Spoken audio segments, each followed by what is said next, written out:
functions of management, Sima. So functions already, once you see here, planning, organizing, coordinating, commanding and control. Planning means that before we are starting a business, or as if already we have started a business, in that business we are going to produce, we have to predict the future, and as per the future we have to make a planning over here. Okay, organizing means provides everything useful to its functioning, raw material, tools, capital and personal. Organizing means once we have started a business, organizing plays a very important role over there. So that's why it's raw material, tools and everything we have to manage in a correct way. Coordinating means in an organization compulsory to achieve our goal or as objective, there should be a coordination between the departments or as between the employees or management, everything. Next, commanding. The person who is playing a lead position in the organization, that person should have a correct commanding and it's better way. Next, controlling, ensuring everything goes as per plans, nothing but the plan which we have prepared. The controlling, nothing but the person who is controlling that department or that organization, he should be in that way that the work which we are doing, they are doing in that correct as per their plan is, or as per their plan or not, in that way they have to do. Next, evolution of administration management. Okay, importance it is.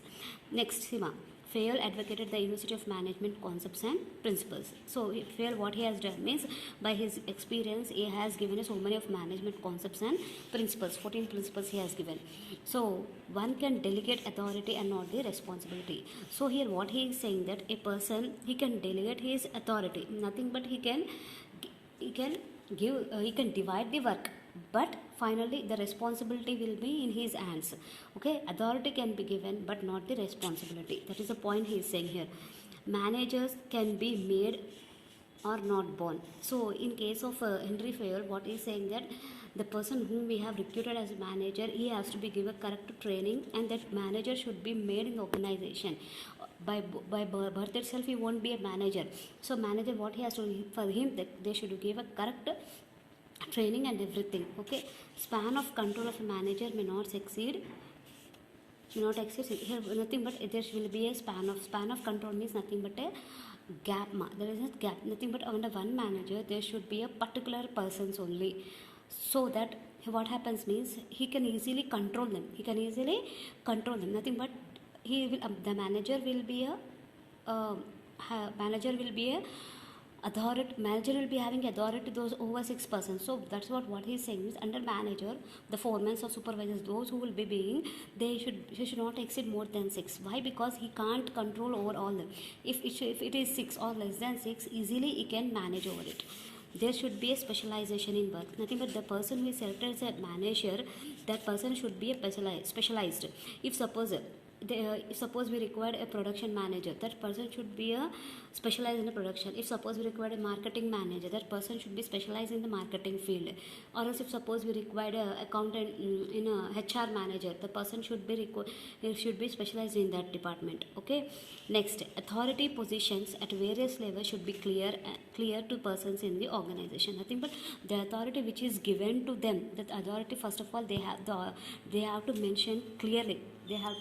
It is. Okay, so these are the importance. Okay, next, criticisms. So compulsory for each and every person, or that is they will be having a criticisms. So these are the 4 points which are there under the criticisms. So what are those criticisms you see here?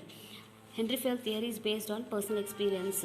So what the Henry Fayol's principles or that are nothing but his personal experience. He has facts and observations to his study were not presented, nothing but really what happened, what are the facts over, he has not presented.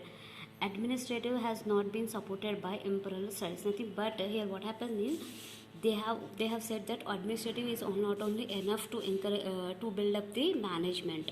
Next, some principles given by Fayol are contradictory in nature. The principle of unity of command is incompatible with the division of work. So nothing but here he has given a unity of command, and in case of principles of Henry Fayol, 14 principles, what he said, that there is a unity, there should be a unity of command. If that unity of command is not accepted by some people. Next, advocate attention was not paid to the workers. In case of Henry Fayol, he sees only the management role and manager's role. So he has not focused on the workers. So that is the main point. That is also one of the criticism in case of Henry Fayol. Okay. So actually administrative I have it has been divided into two parts now. Okay, classification I have recorded one, and functions of management and regarding I have recorded one video. Okay.